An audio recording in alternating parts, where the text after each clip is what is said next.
ఈ యొక్క రక్షణ నాకు ఎందుకు అవసరమైందంటే నా మనస్సును మార్చుకోవడానికి. ఈ మనస్సును ఎవరు మార్చుకోవాలని యేసుక్రీస్తు ప్రభువారు చెప్తూ ఉన్నారంటే, మారు మనసు పొందుటకై నేను పాపులనే పిలవచ్చుతును కానీ నీతిమంతులు పిలవరాలేదు. ఎందుకంటే నీతిమంతులు లేడు, ఒక్కడూ లేరని ఆయన అనేక చోట్ల ఈ మాటలు చెప్తూ వచ్చారు. ఈ మారు మనసు ఎవరికంటే ఈ లోకంలో మనుషులుగా జీవిస్తున్న మనకే ఈ మారు మనసు అవసరం. ఎందుకంటే దేవుడు యథార్థంగా మనల్ని అందరినీ సృష్టించి ఈ లోకానికి పరిచయం చేస్తే మన వ్యక్తిగతమైన ఆలోచనలు బట్టి, మన సొంత ఆలోచనలు బట్టి, దేవుని ఆలోచనలు పక్కన పెట్టి ఇష్టానుసారమైన జీవితాన్ని జీవిస్తున్న కారణాన్ని బట్టి ఈ రక్షణ మనకు అవసరమైంది. దేవునితో మరలా తిరిగి సంబంధాన్ని ఏర్పాటు చేసుకోవడానికి ఈ రక్షణ మనకు అవసరమైంది. ఈ రక్షణ పొందుకున్న వారి జీవితంలో చాలా మేలులు మనం చూడగలుగుతూ ఉంటాం.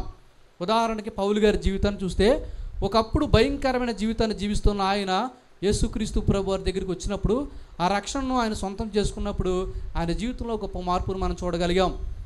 ఏ పౌలు గారు అయితే సంఘాన్ని పాడు చేయాలని, సంఘాన్ని ఇంకా హింసించాలని, బెదిరించాలని ఇంటింటికి వెళ్ళి స్త్రీలను పురుషులను ఈడ్చుకొని పోయి చెరసాల్లో వేయించడం మాత్రమే కాకుండా భయంకరమైన జీవితాన్ని జీవించిన పౌలు గారిని చూస్తే, దేవుడు ఆయనను దమస్కు మార్గంలో దర్శించి ఆ రక్షణ ఆయనకు అనుగ్రహించి ఆయన మనస్సును మార్చి ఆయన బాప్తిస్మం పొందుకునేటట్లుగా ఆయనను చేసి అక్కడితో విడిచిపెట్టకుండా, ఏ పౌలు గారైతే అలా చేశారో అదే పౌలు గారు ఆయా ప్రాంతాలకు వెళ్ళి మారు మనసు విషయమైన ఈ బాప్తిస్మాన్ని అనగా దేవుని రాజ్య సువార్తను అనేకులకు ప్రకటించారు.